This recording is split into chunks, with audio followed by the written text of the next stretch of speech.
अन्नदाता अन्नदाता अन्नदाता नीत तुम्हारा अन्नदाता, पग पग पर है संग तुम्हारे अन्नदाता। लहू किसानों का बन के पसीना सींचता है धरती का सीना, मेहनत का तेरी हक दिलवाने, नई तकनीक नई खोज बताने। पशुधन को गुणवान बनाना, पौध सुरक्षा को सिखलाना, खेती के सब गुर समझाने, भारत का सरताज बनाने, आठों पहर है संग तुम्हारे अन्नदाता अन्नदाता।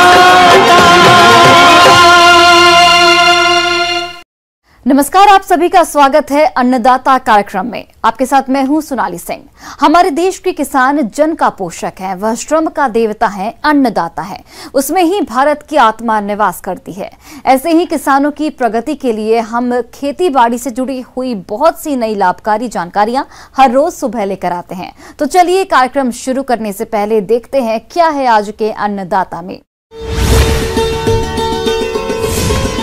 खुरपका मुंहपका रोग से पशु का गिर जाता है दूध उत्पादन, करे समय पर निदान। कार्नेशन फूल की खेती करे, अच्छी आय कमाए।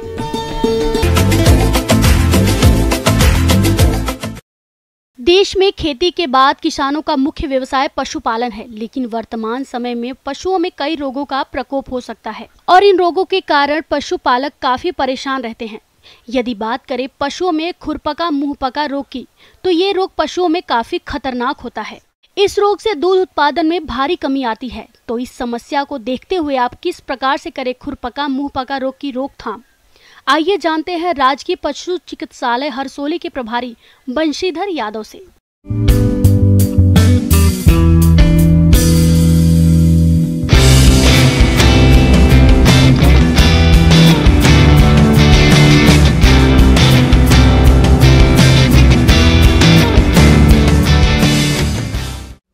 पशुओं में आमतौर पर खुरपका मुंहपका बीमारी साल में 2 बार आती है। खुरपका मुंहपका बीमारी में पशुओं के मुंह में छाले हो जाते हैं, थनों में छाले हो जाते हैं, खुरों में छाले हो जाते हैं, जिससे खुरों की वजह से चला नहीं जाता है, थनों में छाले हो जाते हैं जिससे दूध नहीं दे पाता है, और मुंह में छाले होते हैं तो वो चारा नहीं खा पाता है। उसमें मुंह से लार गिरने लग जाती है, पैरों से चला नहीं जाता है। अब दूध बिल्कुल ही कम हो जाता है जानवर का। शुरू में बुखार आता है, पशु कांपने लग जाएगा, कांपने से जब उसके शुरू में बुखार आती है तो उसे कांपने लग जाता है। ये शुरुआती लक्षण रहते हैं उसके खुरपका मुंहपका के। उसके बाद में धीरे धीरे उसके मुंह में लार चालू हो जाती है। जैसे वो लार ज़मीन पे गिरती है उसमें वो जानवर घूमने से उसके पैरों में भी बीमारी हो जाती है। इसलिए खुरपका और मुंहपका रोग कहा जाता है। गाँव में इसको सूगला रोग भी बोलते हैं, क्योंकि इसमें जानवर के मुंह में घाव से हो जाते हैं, गंदा सा हो जाता है उस चक्कर के अंदर। देश के बहुत से किसान भाई खेती के साथ डेयरी पशुओं का पालन करते हैं और अच्छा लाभ कमाते हैं, लेकिन कभी कभी पशुओं में एक रोग खुरपका मुंहपका रोग FMD होता है। ये एक अत्यधिक संक्रामक रोग है। ये रोग एक अत्यंत सूक्ष्म विषाणु से होता है। ये पशुओं में अत्यधिक तेजी से फैलने वाला रोग है और कुछ समय में एक झुंड या पूरे गांव के अधिकतर पशुओं को संक्रमित कर देता है। इस रोग से पशुधन उत्पादन में भारी कमी आती है, साथ ही देश से पशु उत्पादों के निर्यात पर भी प्रतिकूल प्रभाव पड़ता है। इस बीमारी से अपने देश में प्रतिवर्ष लगभग हजारों करोड़ रुपए का नुकसान होता है। खुरपका मुंहपका रोग के लक्षण: मुंह से अत्यधिक लार टपकना, जीभ तथा तलवे पर छाले पड़कर घाव बनना, खुरों के बीच में घाव होना जिसकी वजह से पशु का लंगड़ा कर चलना, मुंह में घावों की वजह से पशु चारा दाना बंद कर देता है। दूध उत्पादन में लगभग 80% की कमी हो जाती है। अब पशुपालन विभाग द्वारा इसमें साल में 2 बार टीकाकरण किया जाता है। 6 महीने का अंतराल के द्वारा इसमें इसका उपचार किया जाता है। इससे पशुपालक को बहुत ज़्यादा आर्थिक नुकसान होता है। तो उस नुकसान को बचाने के लिए पूरे भारत में एक साथ इसका टीकाकरण किया जा रहा है, जो साल में 2 बार होता है, जिसमें पशुपालन विभाग की जो संस्थाएं होती है, उपकेंद्र, हॉस्पिटल, उनमें एक पशु चिकित्सा अधिकारी के नेतृत्व में पशुधन सहायक, पशु चिकित्सा सहायक पूरी टीम बना के घर घर जाके और उस खुरपका मुंहपका रोग के टीकाकरण करते हैं, जिसमें पूरी टीम के द्वारा उनका टीकाकरण किया जाता है। और साल में 2 बार किया जाता है, बरसात से पहले, और एक बार सितंबर अक्टूबर के आसपास कर लेते हैं, एक बार मार्च अप्रैल के आसपास कर लेते हैं, जिससे ये बीमारी बिल्कुल खत्म हो। रोकथाम के उपाय। इस रोग का उपचार अब तक संभव नहीं हो सका है, इसीलिए रोकथाम ही सबसे कारगर नियंत्रण का उपाय है। सभी पशुपालक को अब इस रोग के प्रति जागरूकता दिखाने की आवश्यकता है, तभी इस रोग का रोकथाम संभव है। पशुपालकों को अपने सभी पशुओं को जो 4 महीने से ऊपर के हों टीका लगवाना चाहिए और प्रत्येक 6 महीने में नियमित टीकाकरण करना चाहिए। रोगी पशु को स्वस्थ पशुओं से अलग रखें। लाल दवा के घोल से पशु के मुंह और पैर को धोने के बाद मलहम लगाएं। पशु में रोग के लक्षण दिखते ही पशु चिकित्सक से उपचार करवाएं। पशु को पूर्ण आहार देना चाहिए, जिससे खनिज और विटामिन की मात्रा पूर्ण रूप से मिलती रहे और पशु जल्द स्वस्थ हो सके। पशुपालक भाइयों से निवेदन है, जब कोई जानवर इस रोग से ग्रसित हो जाए तो लाल दवा से इनके खुरों को दो, पैरों को दो, जीभ को दो और थनों को दो। तो दिन में 2 बार लाल दवा से इस पशुओं को सुबह और शाम खुरों को और मुंह को ज़रूर साफ करें, जिससे उसके छाले जो मुंह में घाव हो रहे हैं वो भी ठीक हो। इसको जो चारा खिलाया जाता है वो हरा चारा खिलाया जाए, जिससे उसके मुंह के अंदर छाले रखें तो उनमें दिक्कत नहीं आए। दलिया वगैरह दे, बाँट को गीला करके दे, जिससे ये पशु आराम से उसको खा सके। सूखा चारा या सूखा बाँट देते हैं अपन, तो उसके मुंह में छाले रहते हैं, तो छालों की वजह से खाया नहीं जाता है। दूसरा, इस जानवर को और जानवरों से अलग रखें। जिस जानवर संक्रमित हो जाता है उससे अलग रखें, जो संक्रमित नहीं है उन जानवरों से बाड़े में, वरना ये क्या एक दूसरे जानवरों में संपर्क में आने से बीमारी फैल जाती है। चारा, पानी, ये सब उसका अलग रखा जाए और जहाँ तक हो सके गीला और हरा चारा ही खिलाया जाए उस जानवर को जो संक्रमित हो चुका है उसको। दूध के लिए धीरे धीरे उसको दूध पौष्टिक आहार दिया जाए, जिससे वापस वो दूध पर आ जाए। करीब 10, 15, 20 दिन लग जाते हैं उसको तैयार होने के अंदर। उसकी रोग प्रतिरोधक क्षमता भी कम हो जाती है, जिससे उसको थोड़ा सॉलिड आहार भी दिया जाए, जिससे वो जानवर वापस जल्दी रिकवर कर सके। इसमें आजकल एलगी सेवाल वगैरह आते हैं, तो हरा चारा वो अच्छा रहता है इसके लिए। कवक वगैरह देते हैं, जिसको बहुत ही अच्छा रहता है, ये आराम से रुचि से खा भी लेता है। उसमें प्रोटीन की मात्रा बहुत ज़्यादा होती है और उसमें मुंह में जो छाले वगैरह होते हैं उसमें भी उसकी दिक्कत नहीं होती है। किसान भाइयों, अब लेते हैं एक छोटा सा ब्रेक।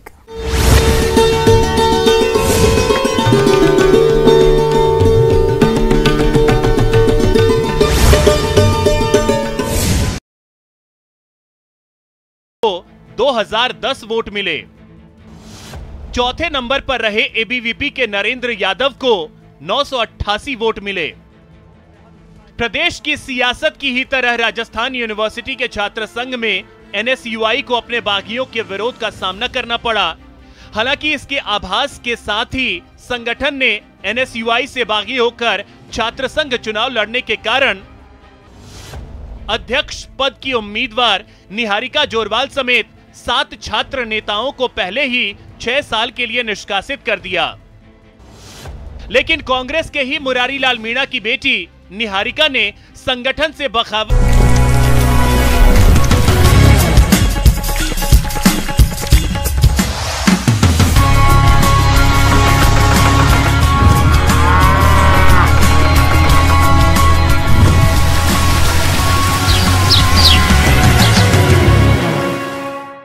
ब्रेक के बाद आप सभी दर्शकों का अन्नदाता में स्वागत है।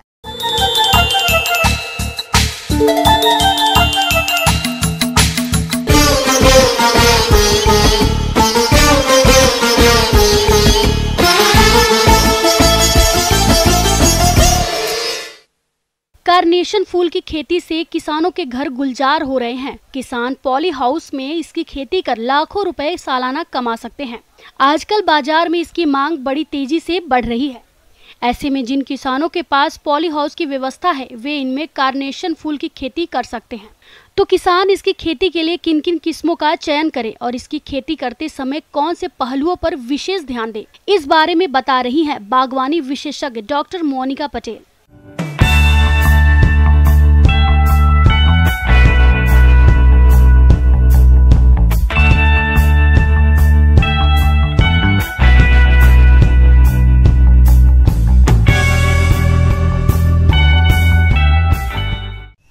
किसान भाई बंधु को नमस्ते। आज पॉली हाउस में कार्नेशन का खेती कैसे किया जाएगा उसके बारे में सारा कुछ विवरणी दे देती हूँ मैं। और कार्नेशन का जो खेती है अभी जो है मुख्यतः दो टाइप का कार्नेशन होता है, जैसे कि मालमाइसन और सीम। तो कृषि भाई बंधु के लिए सीम का जो कार्नेशन, सीम कार्नेशन का जो प्रजाति है और वही को ज़्यादातर मतलब कृषि भाई बंधु प्रीफर करते हैं। तो सीम कार्नेशन का बहुत सारा वेराइटीज़ है, जिसमें है बाल्टिको, ट्रॉपिकाना, उसके बाद है liberty, tundra, white tundra etcetera. और जो है स्प्रे कार्नेशन और जो है स्टैंडर्ड कार्नेशन, दो टाइप का है। कार्नेशन के स्टैंडर्ड टाइप किस्मों में लाल रंग के फूलों के लिए मास्टर, किलर, ग्रेंडा, रेड विलियम। पीले रंग के लिए रागियों दी सोल, पहलास, मुर्सिया, ताहती। गुलाबी रंग के लिए Leena, Sharina, Pink Sim, Caddy, Oriana. और सफेद रंग के लिए White Sim, Roma, Candy White, Sonsara किस्मों का चयन करें। स्प्रे टाइप कार्नेशन के फूल ज्यादा संख्या में छोटे छोटे खिलते हैं। इसमें लाल रंग के लिए रानी कर्मा, इंजो, इतना। गुलाबी रंग के लिए Kareena, Melody, Silver Pink, Barbara, Media, Natalie. पीले रंग के लिए येलो ओडियन, एलिसिटा, लेओर, कार्टाउज। सफेद रंग के लिए Iceland, excel, tipped, white royalty आदि किस्मों का चयन कर सकते हैं। और इसके बाद जो है ये सीम कार्नेशन को टर्मिनल कटिंग्स, उसका जो पौधे का ऊपर वाला जो हिस्सा है उसी का कटिंग से लगाया जाता है। और इसको 20 से 21 दिन के में इसका जो पौधा तैयार हो जाती है, टर्मिनल कटिंग्स जहाँ से उसका जड़ निकल के आता है। और उसके बाद इसको हम लगाएंगे क्यारी करके, मतलब पॉली हाउस के अंदर। क्यारी का साइज रहेगा 10 मीटर इंटू 1 मीटर इंटू उसका जो हाइट है उसका वो हाइट रहेगा 45 सेंटीमीटर से 30 सेंटीमीटर तक। उसके बाद जो है ये जो कार्नेशन है इसमें हम पहले करेंगे स्टेरिलाइजेशन का ऑपरेशन। तो स्टेरिलाइजेशन जो है इसी का ऑपरेशन की वजह से यहाँ पे जो जितना खरपतवार है ये नहीं कम उगेगा। उसके बाद जो है डेजोमेट, ये बहुत ही मतलब लाभदायी मतलब हर्बिसाइड बोल सकते हैं, और फंगिसाइड है और नेमाटीसाइड है जो सूत्रकृमिका, तो इसको रोकता है। इसके बाद हम जब डाइजोमेट को एप्लीकेशन करेंगे उसके 15-20 दिन बाद ही हम पौधे जो तैयार हुआ वाला उसको लगाएंगे। और इसमें नाइट्रोजन का जो मात्रा है 10 ग्राम प्रति मीटर स्क्वायर में। और उसके बाद फास्फोरस भी 10 और ये जो पोटास का है वो 30 ग्राम प्रति मीटर स्क्वायर में। इसकी रुपाई तैयार क्यारियों में 30 सेंटीमीटर से 6 इंच की दूरी रखते हुए जिगजैग तरीके से करते हैं। रुपाई के बाद ड्रिप के माध्यम से हल्की सिंचाई करते हैं और पौधों की अच्छी बढ़वार होती रहे, इसके लिए समय समय पर घुलनशील उर्वरक NPK 19-19-19, NPK 13-0-45, NPK 0-52-34 आदि का प्रयोग करते हैं। इसमें फूलों की क्वालिटी अच्छी रहे, इसके लिए समय समय पर 1 या 2 शाखाओं को छोड़कर शेष शाखाओं की कटाई कर देते हैं। उसके बाद नेक्स्ट जो है नेटिंग क्या है, इसको जो नेट के धागे मतलब तार से इसको ऊपर से ऊपर मतलब स्टेक बांस के या कोई लकड़ी के में उसको ऊपर करके उसको सपोर्ट देना पड़ता है चारों तरफ से और बीच बीच में ही, तो इसको नेटिंग बोला जाता है। जो नेटिंग है इसको हम देंगे 15 सेंटीमीटर, उसके बाद 30 और 35 सेंटीमीटर में, और नेक्स्ट है 50 सेंटीमीटर में, तो जो पौधे को सपोर्ट मिल जाता है। तो इसके बाद जो है ये सपोर्ट इसीलिए बहुत ही ज़रूरी है क्योंकि इसका जो नोड है वो मतलब बहुत आसानी से टूट जाता है, तो इसीलिए इसको सपोर्ट देना बहुत ज़रूरी है। यहाँ तक इसमें लगने वाले कीड़ों की बात है तो इसमें लाही कीट का प्रकोप होता है। यह कीट कार्नेशन में सबसे ज्यादा नुकसान पहुंचाता है। यह कीट चूस कर पौधे को कमजोर करने के साथ साथ वायरस भी फैलाते हैं। इस कीट की रोकथाम के लिए डाइमेथोएट दवा का 2 मिलीलीटर प्रति लीटर पानी में घोलकर छिड़काव करें। इसका दूसरा कीट है थ्रिप्स। ये नन्हा कीट पौधे का रस चूसकर नुकसान पहुंचाता है। इसकी रोकथाम के लिए मेलाथियान दवा का 2 मिलीलीटर प्रति लीटर पानी में घोलकर छिड़काव करें। और उसके बाद यहाँ पे हमेशा बोरॉन का जरूर ही एप्लीकेशन कीजिए, जिसको बोराक्स वे में मिलता है, वो है 0.2% बोराक्स जो है उसको स्प्रे करना है, क्योंकि यहाँ पे बोरॉन का डेफिशिएंसी बहुत दिखाई देता है। उसके बाद इसका जो फसल है 125 दिन से 170 दिन में तैयार हो जाता है, इसका फूल खिलना शुरू हो जाता है। और कार्नेशन का फसल एनुअल नहीं है, ये पेरिनियल है, मतलब 1 वर्ष में ख़त्म नहीं होती, ये देती रहती है। ऑलमोस्ट 2 to 3 ईयर्स तक ये ठीक ठाक खेती दे देगी, जो लाभान्वित हो सकते हैं हम लोग। जब फूल तैयार हो जाती है और इसमें जो 2 टाइप का मार्केट है, एक जो स्थानीय मार्केट में हम अगर बेच रहे हैं और दूसरा है दूर वाला मार्केट में बेच रहे हैं। तो स्थानीय मार्केट में जो पास वाला है, हम तुरंत जब कटाई कर रहे हैं तो तुरंत से हम उसको पानी में रखेंगे, क्योंकि ये बहुत मतलब जल्दी इसका में विल्टिंग टाइप का आ जाता है और भंग, तो पानी में रखेंगे। और नेक्स्ट उसके बाद उसको स्ट्रिपिंग करते जाएंगे। स्ट्रिपिंग क्या है, उसका नीचे वाला जो पत्ता है उसको निकालना, तो उसको हम निकालते जाएंगे और उसको ग्रेडिंग करते जाएंगे उसका स्टेम के लेंथ के हिसाब से। और पेटी जिसको नॉर्मल लोकल लैंग्वेज में बोलते हैं, वहाँ पे हम फिर इसका पॉलीथीन में थोड़ा रैप करके ऊपर भाग में, या फिर इसको जो न्यूज़पेपर में रैप करके और ऊपर में थोड़ा कुशनिंग मटेरियल देके, आइदर पुआल से या न्यूज़पेपर का छोटा छोटा बारीकी से कटिंग करके उसको देके फिर हम इसको एक्सपोर्ट करेंगे। आगे और भी है खेती बाड़ी से जुड़ी हुई बहुत सी रोचक जानकारियां। यहाँ रुकेंगे एक और छोटे से ब्रेक के लिए।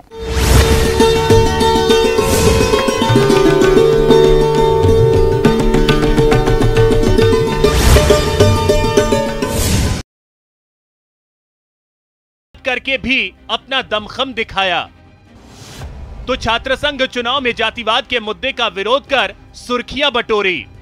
प्रदेश में हुए छात्र संघ चुनाव में एनएसयूआई का प्रदर्शन निराशाजनक ही रहा। एनएसयूआई की ओर से काफी कोशिशें की गई, मगर एनएसयूआई को वो जीत हासिल नहीं हो पाई। राजस्थान यूनिवर्सिटी में एनएसयूआई के प्रतिद्वंदी तीसरे नंबर पर रहे, जबकि एनएसयूआई से चुनाव के खिलाफ चुनाव लड़ रहे निर्मल चौधरी ने बम्पर वोटों से चुनाव के अंदर जीत हासिल की।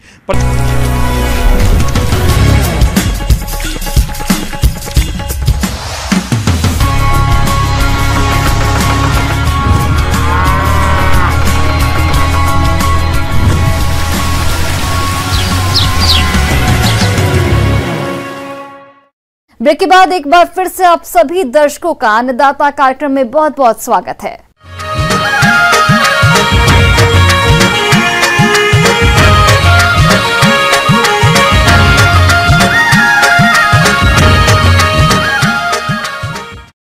पिछले साल से खाद्य तेल आसमान छू रहे हैं। इसी लाभ को देखते हुए जिन किसानों ने सोयाबीन की फसल लगा रखी है, वे किसान इस फसल से अधिक उपज लेने के लिए सोयाबीन की फसल में कौन कौन से कार्यों को करें, इस बारे में जानकारी दे रहे हैं कृषि वैज्ञानिक डॉक्टर अरविंद कुमार सिंह।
सोयाबीन खरीफ की फसल होने की वजह से सामान्यतः फसल को अधिक सिंचाई की आवश्यकता नहीं होती, लेकिन सितंबर माह जब फलियां बन रही हों और लंबे समय से बारिश नहीं हो तब फसल को 1 या 2 बार हल्की सिंचाई आवश्यक दें। और अगर बारिश अधिक हो रही है या खेत में जल जमा हो रहा है तब फसल से जल निकास की उचित व्यवस्था जरूर करें।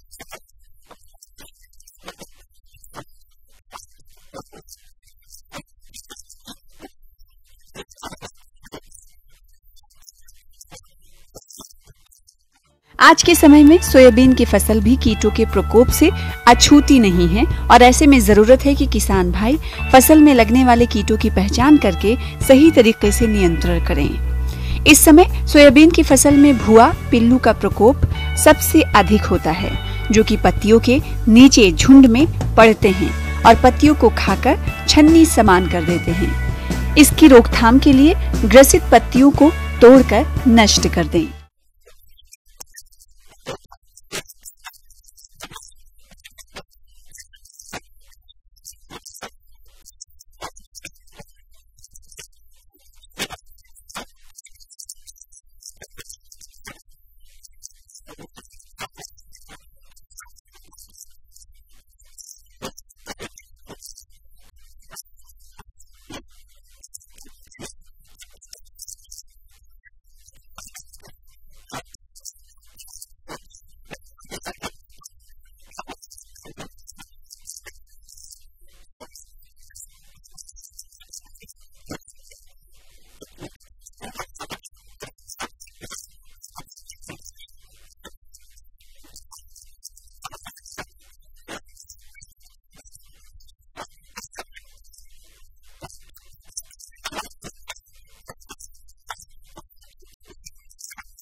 आइए जानते हैं अन्नदाता निःशुल्क फोन के माध्यम से पूछे गए समस्याओं का समाधान। अन्नदाता निःशुल्क फोन संपर्क सेवा के माध्यम से पूछे गए प्रश्नों में से आज हमने जिस प्रश्न को कार्यक्रम में शामिल किया है उसे पूछा है ग्राम कोबिया, जिला उदयपुर के कृषक सरोज कुमार ने। आप खरगोशों में होने वाली बीमारियों से बचाव के बारे में जानकारी चाहते हैं, तो सरोज कुमार जी आपकी जानकारी के लिए प्रस्तुत है कार्यक्रम का ये अंश।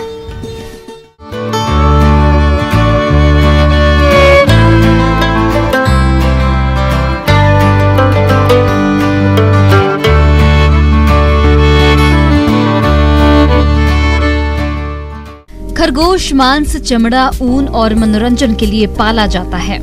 चमड़ा, मांस और ऊन के लिए अधिकतर किसान इनका पालन कर रहे हैं। खरगोश पालन का जो भी मकसद हो, आपको इनके हेल्थ का ध्यान रखना जरूरी है, जिससे इनसे होने वाले मुनाफे में कोई कमी न हो। अगर आप पशुपालन से जुड़ा हुआ कोई भी बिजनेस कर रहे हैं तो आपका देखरेख और प्रबंधन ठीक नहीं है तो कई समस्याएं और बीमारियां आपके बिजनेस को घाटे की तरफ ले जाएंगी। इसलिए पहले देखरेख और प्रबंधन सही रखें और अगर कोई समस्या आ जाती है तो उसका उपचार भी समय पर जरूर करें। खरगोश की अगर बात करें तो उनमें अपच की अधिक समस्या आती है, जो आमतौर पर जगह बदलने के कारण आहार में बदलाव से होता है। ऐसे में जब आप इनको किसी दूसरे जगह से लाते हैं तो वहाँ जो आहार दिया जाता रहा हो वही अपने यहाँ भी दें और फिर धीरे धीरे बदलाव करें। ऐसा करने से अपच की समस्या नहीं रहेगी। दूसरी जो समस्या आती है उसमें खरगोशों के कान में गंदगी जमा होने की समस्या आती है, जिसके कारण खरगोशों की मृत्यु भी हो जाती है। इस बीमारी से बचाव के लिए केज की साफ सफाई जरूरी है और कैंकर से ग्रस्त खरगोश के कान में बेंजाइल बेंजोएट दवा की 2 से 3 बूंदे मात्र रुई से लगाकर कान में डालते हैं तो शुरुआती अवस्था में आसानी से कंट्रोल किया जा सकता है। अगर यह बीमारी बढ़ गई हो तो उस दशा में आइवरमेक्टिन 0.2 मिलीलीटर प्रति किलोग्राम शरीर भाप पर लगाएं। इससे पूरी तरह कंट्रोल हो जाता है। तीसरी समस्या है आंखों से पानी आने की। यह समस्या खरगोशों के आवास में अधिक नमी होने से आती है। इससे बचाव के लिए केजों की बर्निंग और साफ सफाई करते रहें, जिससे अधिक नमी नहीं आए। इसके उपचार के लिए बोरिक एसिड की थोड़ी सी मात्रा पानी में घोल करके दिन में 2 से 3 बार आंख के पास छिड़कते रहें। अगर इससे भी समस्या खत्म नहीं होती है तब आप जिंटामाइसिन या फिर न्यूरोमाइसिन की 1-1 या फिर 2-2 बूंद दिन में 3 बार आंखों में डालें। ऐसे में इसमें 2 से 3 दिन में यह समस्या दूर हो जाती है। किसान भाइयों, इस तरह से आप खरगोशों का ध्यान रखकर इस बिजनेस से अच्छा मुनाफा लेते रहेंगे। एक बात का ध्यान रखिएगा कि आप जिस दवा का भी प्रयोग करें, पशु डॉक्टर की सलाह लें।